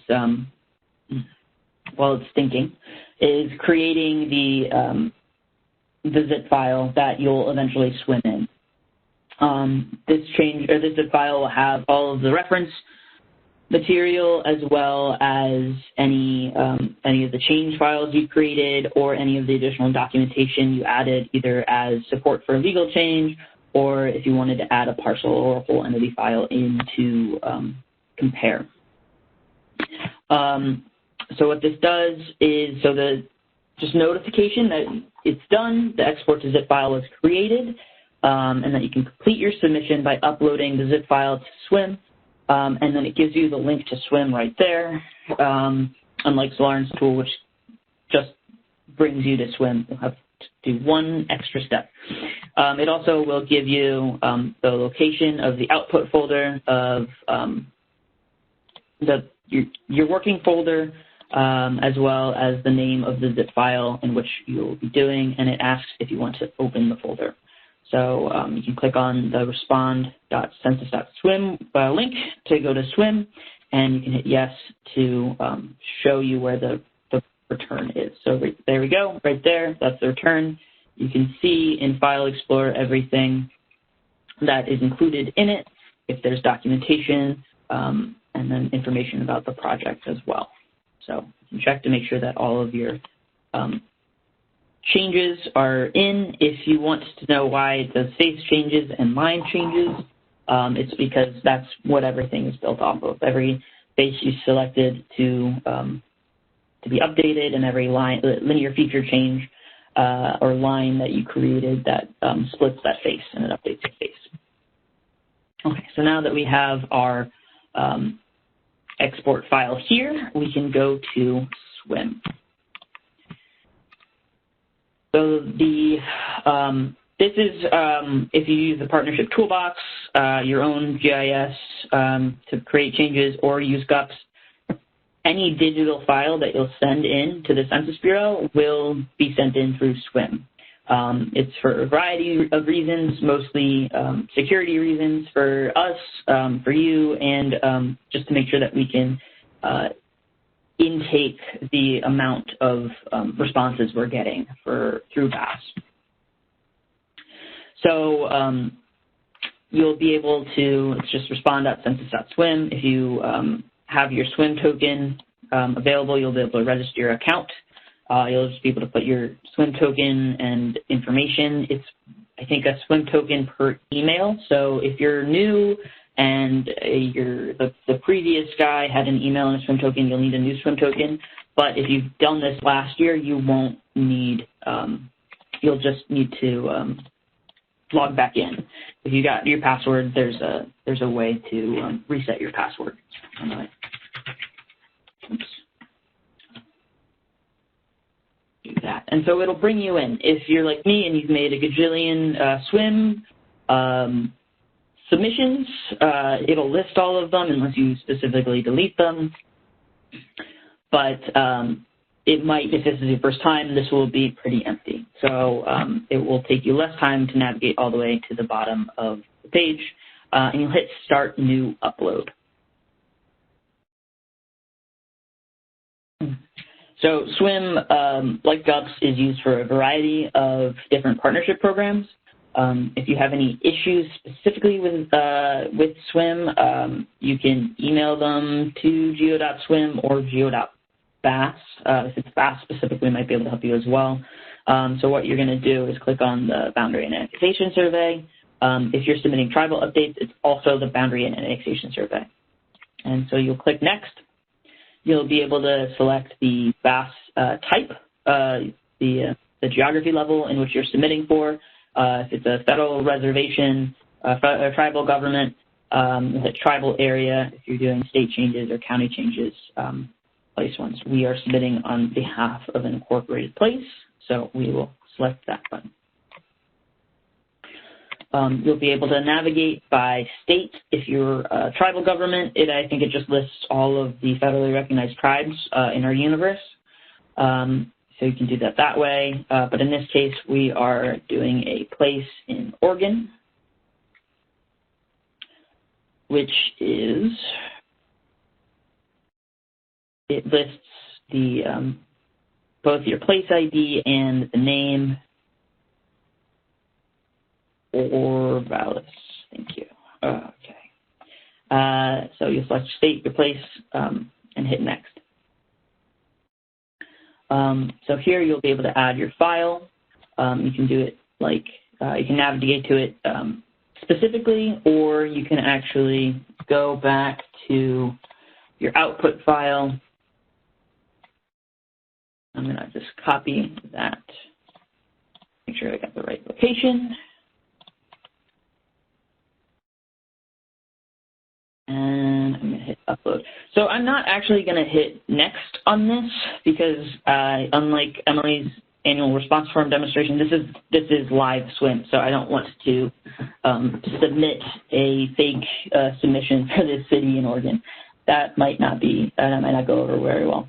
But you'll be able to see the format that we use, the BAS 22, the BAS ID, and then the county level at which we're doing it. Everything's included in that zip file. So you'll hit Next, and it will give you a confirmation page, and the confirmation page will bring you back. If you want to make more changes, submit more files, it'll bring you back to this page.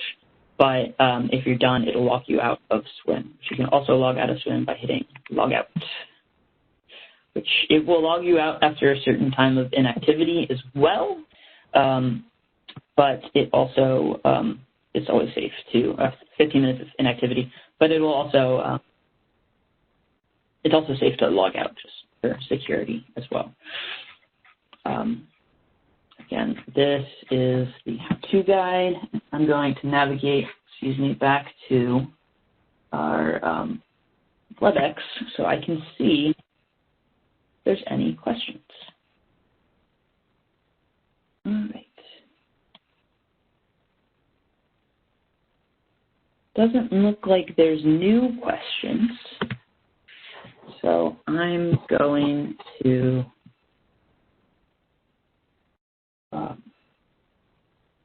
let's move back to here. Is there anything else we would like to cover today, or any more questions that I might not be seeing in the chat? Okay. Yeah, remember, if you'd like to ask questions as a participant, you can just enter them in the chat box. If you would like to, I think there's also a way to call in if you have any questions. Again, if you need to, request a SWIM token, you'll do it through the annual response form or through BAS. You can always contact us at geo.bas@census.gov. or we have a toll-free call line that will get you to very informative people who can help as well. Emily, Lauren, do you guys have anything to add? I do not. I would just like to say thank you so much to everyone who participated in today's webinar. We really appreciate your participation, and we really appreciate your questions as well. They were really, really good questions. So at this point, I think we are coming up on 3:30, so I don't want to hold you any longer than we have to. Oh, we just had another question come in.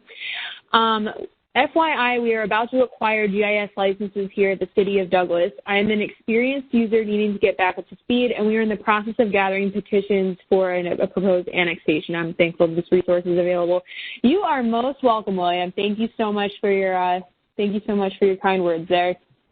So just a reminder, as we wrap things up here, this presentation was recorded, and we will be working to make that and a transcript available to you on the BAS website. It will be under the events and training page. We also will be emailing everybody with the provided email that they used to sign up for the WebEx today. We should be emailing you in the next couple of days or so with a copy of the slide deck that we used. And if you would like to see any of if you want to look into more instructional videos, we also have those as well if you don't feel like going through an entire webinar. Yeah, with that said, I think the only thing left, you will get a survey from us when you close the webinar, when you close the WebEx application. We like to make these presentations as informative and as interesting as possible and cater them to what you need us to show you. So if you could take a couple minutes after this and fill that survey out, that would be greatly appreciated and will help us make our trainings even better for you. So that being said, thanks everybody.